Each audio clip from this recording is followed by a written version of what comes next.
Today we're going to show you how to do a really quick scallion pancake. We're going to start with just some flour and boiling water. A cup of flour. I'm going to process until I get a ball of dough. Start this up. Here we have boiling water. Slowly pour this in. A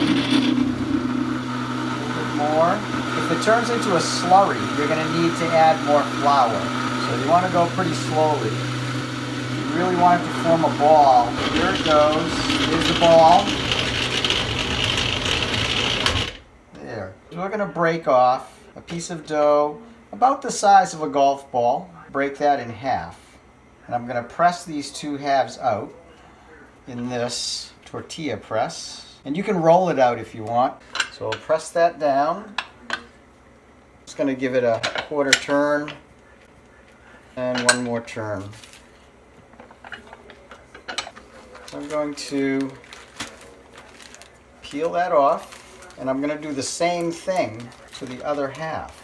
And I'm going to sprinkle some chopped scallions on one of the pressed out balls of dough. I'm going to put the other one that I pressed right on top of it, just like that. And then I'm going to press these together. One pancake with two layers.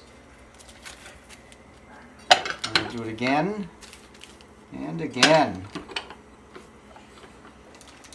We'll peel that off. Now I'm going to go over here. I've got some oil. I like to use avocado oil because avocado oil gets really hot. And I'm going to place the hot oil on the skillet. This is a nice cast iron skillet. So the whole bottom is covered with the oil. Probably, 30 seconds or so.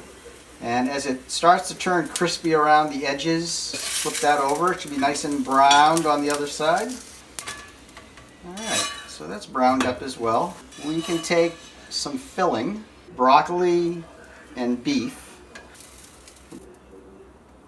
Fold that right in half. It's a little hot for me to handle, but there you have it. Scallion pancake. Thanks for joining us, and we'll see you next time.